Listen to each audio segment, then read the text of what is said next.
Hello, हाय, नमस्कार, आदाब, सत श्री अकाल। कैसे हैं आप सब? उम्मीद है स्वस्थ मस्त एंड जबरदस्त होंगे, अपनी अपनी पढ़ाई में व्यस्त होंगे। तो मैं आपको पढ़ाने वाली हूँ आज बायोलॉजी। बायोलॉजी के कुछ बेसिक कॉन्सेप्ट। बायोलॉजी के कुछ कॉन्सेप्ट पढ़ाने से पहले मैं ये आपको बता दे रही हूँ कि बायोलॉजी होता क्या है। तो सबसे पहले हम देखें कि बायोलॉजी है क्या। बायोलॉजी को हिंदी में कहते हैं जीव विज्ञान। जीव विज्ञान जीव विज्ञान को हम कहते हैं बायोलॉजी। बायोलॉजी। अब मैं आपसे पूछूंगी कि बायोलॉजी के अंतर्गत हम किसकी स्टडी करते हैं, यानी कि किसका अध्ययन करते हैं। तो आप कहेंगे कि मैम सजीवों का अध्ययन करते हैं। तो मैं आपसे पूछूंगी कि क्यों करते हैं, इसके अंतर्गत सजीवों का ही अध्ययन क्यों किया जाता है, क्यों हम इसके अंतर्गत निर्जीव का अध्ययन क्यों नहीं करते हैं। तो इससे हमें इसकी डिफिनेशन का पता चलने वाला है। तो जो ये हमारा बायोलॉजी है ये दो शब्दों से मिलकर बना है। पहला तो है ये बायोस, दूसरा है हमारा लोगोस। पहला क्या है बायोस, दूसरा क्या है लोगोस। बायोस का मतलब होता है लिविंग, लिविंग लिविंग और लोगोस का मतलब होता है स्टडी। स्टडी। लिविंग का मतलब होता है सजीव।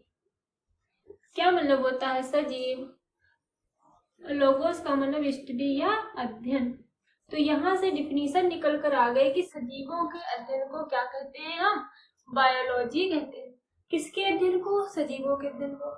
कहाँ से? क्यों इसके अंतर्गत निर्जीवों का अध्ययन नहीं करते हैं? भाई यहाँ से मैंने आपको डिफिनीशन बता दी, क्योंकि ये जो बायोलॉजी है वो किन दो शब्दों से मिलकर बना है। फर्स्ट ऑफ द बायोस, दूसरा है लोगोस। बायोस का मतलब होता है लिविंग है, लोगोस का मतलब होता है स्टडी या अध्ययन।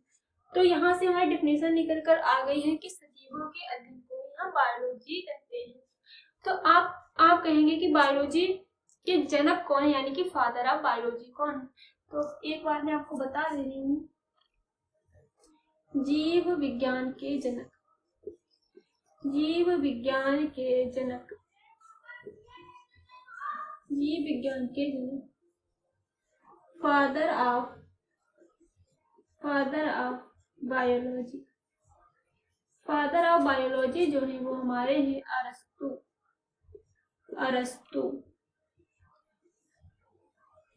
अरिस्टोटल। अरिस्टोटल कौन है हमारे? अरिस्टोटल। अब आप कहेंगे कि मैम हमने ये तो जान लिया कि जीव विज्ञान के जो हमारे जनक हैं वो अरस्तु साहब हैं। अब आप हमें ये बताइए कि जीव विज्ञान यानी कि जो बायोलॉजी है उस शब्द को किसने दिया था। तो उस शब्द को दिया था, यानी कि टर्म जो दिया था, शब्द टर्म जो दिया था वो दिया था लेमार्क एंड ट्रेविनियस। लेमार्क कौन थे? Lamarck and Treviranus. कौन थे भाई? Lamarck and ट्रेविनेरस।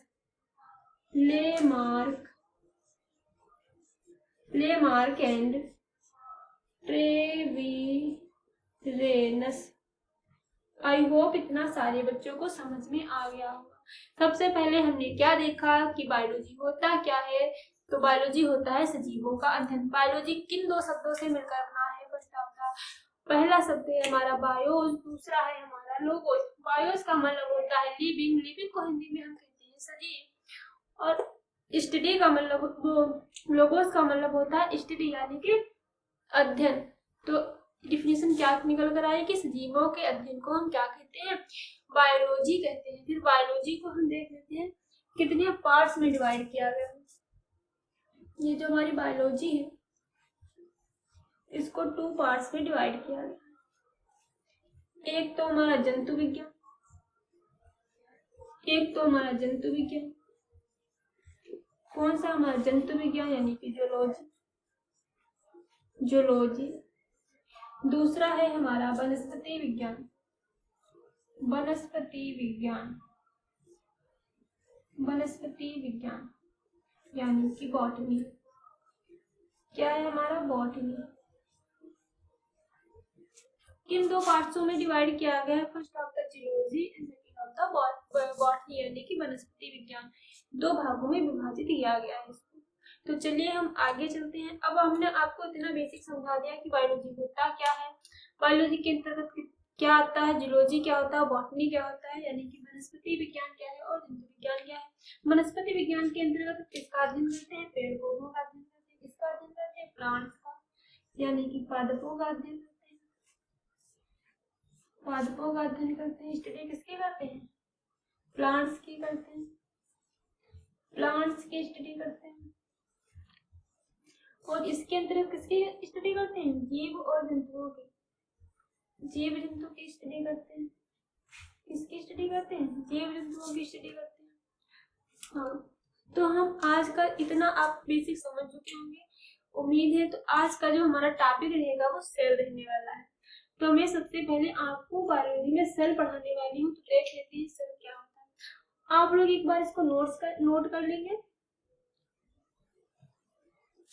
स्क्रीनशॉट ले लीजिए। तो चलिए हम इसको इरेज किए दे रहे हैं।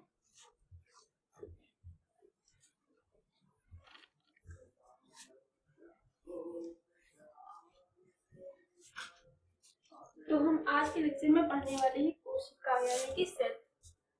कोशिका, कोशिका यानी कि cell.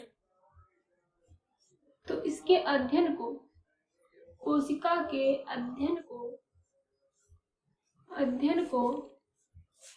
Cytology,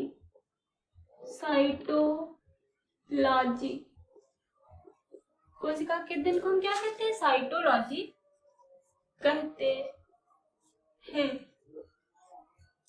the study of cell is known as cytology.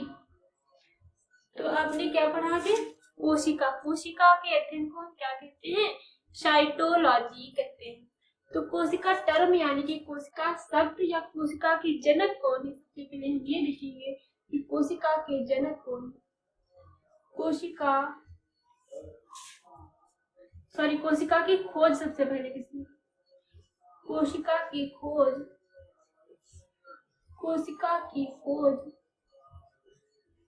किसने की थी सबसे पहले,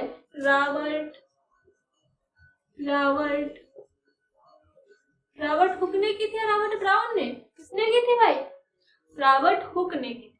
कब की थी, 1665। कब की थी, 1665। किसमें की थी, ये एक शॉप चलाते थे और इन्होंने किस आज एक बार सारे बच्चे बताएंगे कि किस पेड़ की छाल को यानी कि किस पेड़ की बार्क को उतारा था और उसको माइक्रोस्कोप में देखा तो उनको कुछ डब्बे लाइक स्ट्रक्चर दिखाई दिए थे। किस पेड़ की, अगर पता हो तो बताइएगा प्लीज एक बार, मैं तो बताऊंगी। तो मैं बता रही हूँ, सबसे पहले एक पेड़ था जिसका नाम था करकस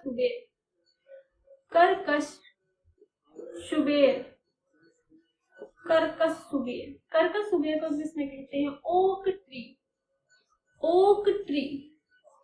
इसकी बार्क को उतारा, इसकी बार्क, ये मान लीजिए बार्क है, इसको उतारा, बार्क छाल को उतारा और इसके छोटे छोटे पीसेस किए, छोटे छोटे टुकड़ों में इसको तोड़ा, छोटे छोटे टुकड़ों में तोड़ा। फिर इन्होंने सेल्फ मेड माइक्रोस्कोप यानी कि खुद के द्वारा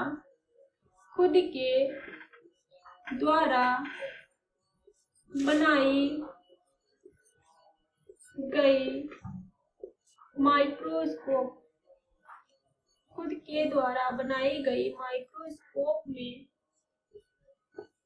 जब इन टुकड़ों को रखा तो उन्हें कुछ हनी भी कॉम्प्लेक्स यानी कि मधुमक्खी के छत्ते के समान डिब्बे दिखाई दिए। इसे मधुमक्खी के छत्ते के समान डब्बे दिखाई, इस तरीके हेक्सागोनल, इस तरीके से मधुमक्खी के छत्ते के समान कुछ स्ट्रक्चर दिखाई दे। हनी भी कॉम्ब लाइक स्ट्रक्चर। तो इन्होंने इसको क्या नाम दे दिया? सेल।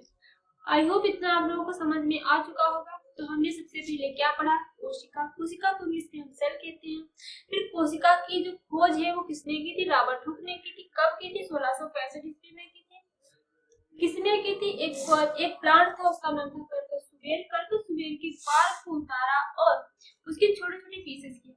अब उन छोटे छोटे टुकड़ों को किसमें रखा?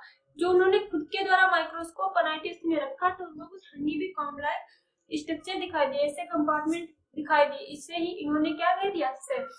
इसे ही इन्होंने क्या कह दिया? सेल। अब बात करते हैं कि लिविंग सेल की खोज किसने की थी? लिविंग सेल की खोज किसने की थी, यानी कि जीवित कोशिका की खोज किसने की? जीवित कोशिका की खोज। जीवित कोशिका की खोज। जीवित कोशिका की खोज। लिविंग सेल की discovery. Discovery of living cell. Discovery of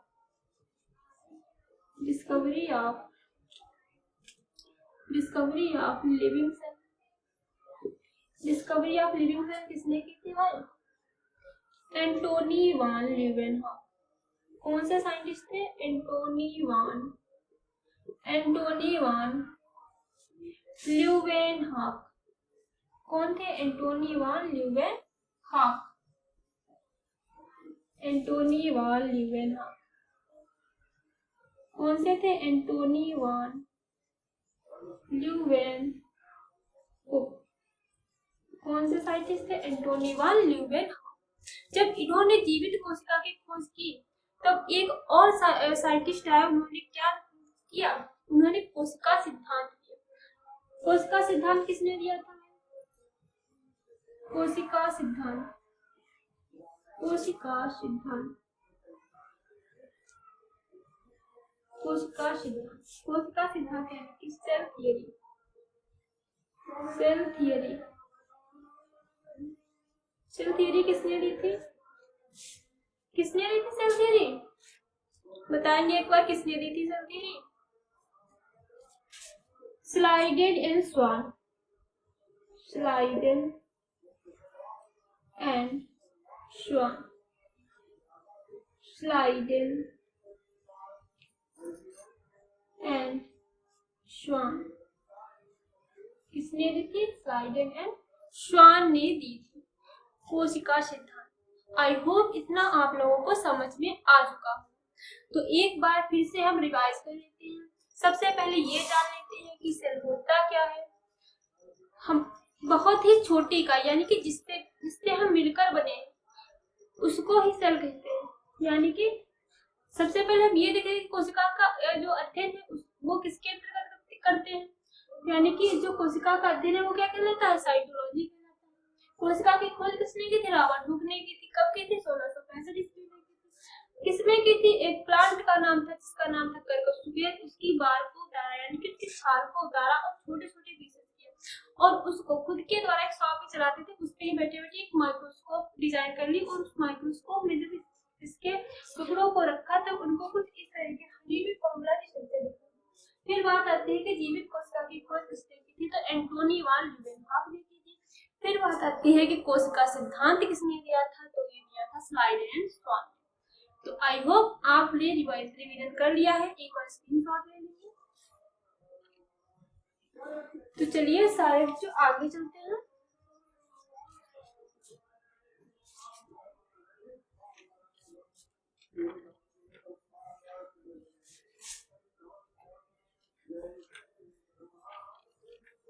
आगे चलते हैं तो बात कर लेते हैं सबसे बड़ी कोशिका जो हमारी all over the world.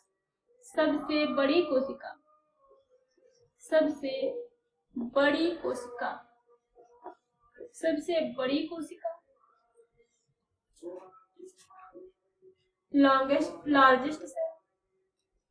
Largest cell all over the world की बात कर रहे हैं। सबसे बड़ी कोशिका लार्जेस्ट सेल जो है वो हमारी शुतुरमुर्ग के अंडे की। शुतुरमुर्ग का अंडा। शुतुरमुर्ग के अंडे की सबसे बड़ी कोशिका। यानी कि ऑस्ट्रिच एग। कौन? Ostrich egg. Ostrich egg. तो आप समझ गए होंगे कि सबसे बड़ी कोशिका किसकी है? ऑल ओवर द वर्ल्ड की बात करते हैं। ऐसे ही हम ह्यूमन में बताएंगे, प्लांट्स में बताएंगे कि सबसे बड़ी, सबसे छोटी, सबसे लंबी कोशिका कौन सी है। तो सबसे पहले आपको ये ध्यान रखना है कि ऑल ओवर द वर्ल्ड सबसे बड़ी कोशिका है वो किसकी है? Ostrich egg. फिर ऑल ओवर द वर्ल्ड, पूरे विश्व में सबसे छोटी कोशिका किसकी है? तो सबसे छोटी कोशिका की बात कर लेते हैं। सबसे छोटी कोशिका, सबसे छोटी कोशिका जो है हमारी है वो है माइकोप्लाज्मा। माइकोप्लाज्मा सबसे छोटी कोशिका कौन सी? हमारी माइकोप्लाज्मा। स्मॉलेस्ट सेल जो है वो हमारी all over the world, smallest cell जो है वो कौन सी है? माइकोप्लाज्मा। माइकोप्लाज्मा। माइकोप्लाज्मा को हम पीपीएलओ भी कहते हैं। क्या कहते हैं इसको? पीपीएलओ। पीपीएलओ की फुल फॉर्म कितने सारे बच्चों को पता है? एक बार बताएंगे।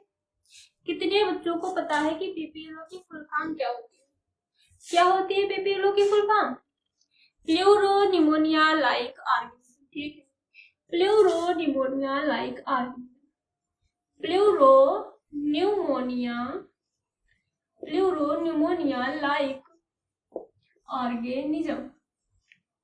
Pleuropneumonia like organism. तो हमने क्या देखा कि all over the world, class में ही रिवाइज करना है, क्लास में ही याद करना है, क्लास में ही पढ़ना है। सबसे पहले हमने देखा ऑल ओवर द वर्ल्ड में सबसे बड़ी कोशिका किसकी है? ऑस्ट्रिच एग की है, यानी कि शुतुरमुर्ग के अंडे की लगभग इतनी बड़ी कोशिका होती है। ये मतलब शुतुरमुर्ग के अंडे की, शुतुरमुर्ग का सॉरी अंडा होता है वो काफी इतना बड़ा होता है। फिर बात कर लेते हैं, सबसे छोटी कोशिका है वो माइकोप्लाज्मा है। सबसे छोटी कोशिका कौन है? हमारी माइकोप्लाज्मा। फिर हमने देखा कि माइकोप्लाज्मा को और किस नाम से जानते हैं? उसे पीपीएलओ के नाम से भी जानते हैं। फिर हमने देखा कि पीपीएलओ की फुल फॉर्म क्या होती है? पीपीएलओ की फुल फॉर्म होती है प्लूरोनिमोनिया लाइक ऑर्गेनिज्म। सारे बच्चे एक बार मेरे साथ में बोलेंगे, क्या होती है पीपीएलओ की full form? Pleuropneumonia like organism. Pleuropneumonia like organism. सारे बच्चे मेरे साथ एक बार और बोलेंगे, प्लूरोनिमोनिया लाइक ऑर्गेनिज्म। चलिए आगे चलते हैं। फिर बात कर लेते हैं मानव में सबसे बड़ी, सबसे छोटी और सबसे लंबी। मानव में, ह्यूमन में, इन ह्यूमन। मानव में सबसे बड़ी कोशिका, मानव में सबसे बड़ी कोशिका, सबसे बड़ी कोशिका, सबसे बड़ी कोशिका। मानव में सबसे बड़ी कोशिका कौन सी है हमारी? कौन सी है मानव में सबसे बड़ी कोशिका? कौन है सबसे बड़ी कोशिका मानव में? एक बार बताएंगे कौन सी है सबसे बड़ी कोशिका? वो है हमारी ओवम। ओवम बोले तो अंडाणु। अंडाणु, फीमेल का अंडाणु, ये सबसे बड़ी कोशिका है मानव में। Largest cell in human, largest cell, human तो ऊपर लिखा है, लार्जेस्ट सेल जो है वो कौन सी है? हमारी ओवम। सबसे छोटी कोशिका की बात करें मानव में, सबसे छोटी कोशिका, सबसे छोटी कोशिका, सबसे छोटी कोशिका है जो मानव में वो कौन है? हमारी शुक्राणु। कौन है? शुक्राणु। Smallest cell, smallest cell in human body, smallest cell जो है वो है हमारी कौन? स्पर्म। कौन है? स्पर्म। लॉन्गेस्ट सेल की बात कर लेते हैं तो कौन है सबसे लंबी कोशिका? सबसे लंबी कोशिका, सबसे लंबी कोशिका, सबसे लंबी कोशिका कौन सी है? एक बार बताएंगे कौन सी सबसे लंबी कोशिका? तो वो हमारी है नर्व, न्यूरॉन। Neuron, neuron. कौन है सबसे लंबी? न्यूरॉन। सबसे लंबी कोशिका कौन सी है? Neuron. Longest cell of human body कौन है? लॉन्गेस्ट सेल कौन है ह्यूमन बॉडी की लॉन्गेस्ट सेल? तो वो हमारी है न्यूरॉन। न्यूरॉन। अच्छा एक बात बताएंगे आप लोग कि सबसे ज्यादा सेल डिवीजन किसमें होता है, सबसे कम सेल डिवीजन किसमें होता है? सबसे ज्यादा सेल डिवीजन किसमें होता है एंड सबसे कम सेल डिवीजन किसमें होता है? चलिए मैं आपको आगे बताऊंगी, पहले इतना रिवाइज कर लेती है कि ऑल ओवर द वर्ल्ड में सबसे बड़ी कोशिका कौन सी है, शुतुरमुर्ग के अंडे यानी कि एग की। सबसे छोटी कोशिका ऑल ओवर द वर्ल्ड कौन है हमारी, माइकोप्लाज्मा यानी कि पीपीएलओ। पीपीएलओ का फुल फॉर्म मैंने आपको याद करा, प्लूरोन्यूमोनिया लाइक ऑर्गेनिज्म। क्या बताया है, प्लूरोन्यूमोनिया लाइक ऑर्गेनिज्म। आगे हमने देखा कि मानव में सबसे बड़ी कोशिका कौन सी है, तो वो है हमारी अंडा। फिर हमने देखा सबसे छोटी कोशिका कौन है मानव में, तो ये हमारी शुक्राणु यानी कि स्पर्म। फिर हमने बात की लॉन्गेस्ट सेल मानव में सबसे लंबी कोशिका कौन सी है, तो वो हमारे कौन है, न्यूरॉन, न्यूरोग्लिया। न्यूरॉन से हमारे है वो सबसे लंबी कोशिका है मानव। तो चलिए आगे चलते हैं, एक बार स्क्रीन शॉट ले लीजिए। चलिए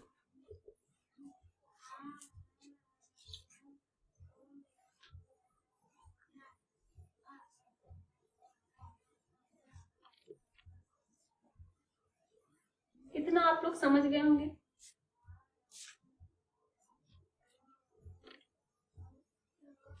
सबसे ज्यादा सेल डिवीजन कहाँ होता है, सबसे ज्यादा कोशिका विभाजन, सबसे ज्यादा कोशिका विभाजन कहाँ होता है, सबसे ज्यादा कोशिका विभाजन जो होता है वो हमारा होता है लीवर में। इसमें होता है लीवर में, लीवर लीवर में सबसे ज्यादा सेल डिवीजन कहाँ होता है, लीवर में। सेल डिवीजन सबसे ज्यादा कहाँ होता है, होता है लीवर में।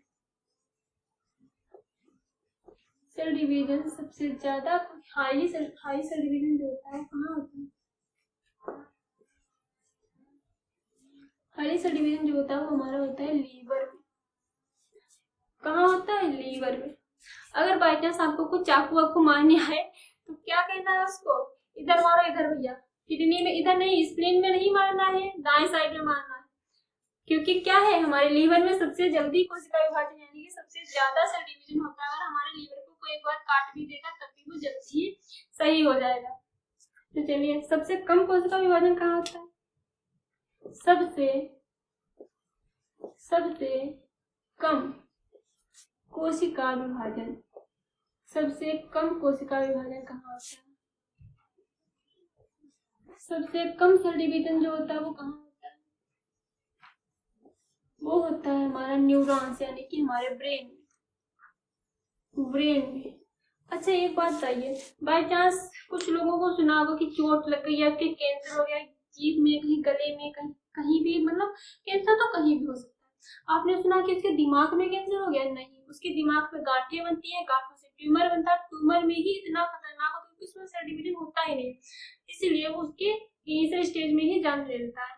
और जो हमारे अदर पार्ट्स में बॉडी के जो कैंसर होता है वो वहाँ पे स्पेस होता है, हमारी जो कोशिकाएं होती है वो प्रॉपर्ली डिवीजन कर सकती है, इसलिए तो इसलिए ब्रेन में कैंसर कभी भी नहीं आता, क्योंकि सबसे कम जो सेल डिवीजन की कैपेसिटी है वो किसकी है, ब्रेन की है हमारे, और सबसे ज्यादा किसकी, लीवर की है। तो आई होप आज का लेक्चर आप लोगों को समझ में आया होगा। इसके आगे हम कंटिन्यू कल से करेंगे।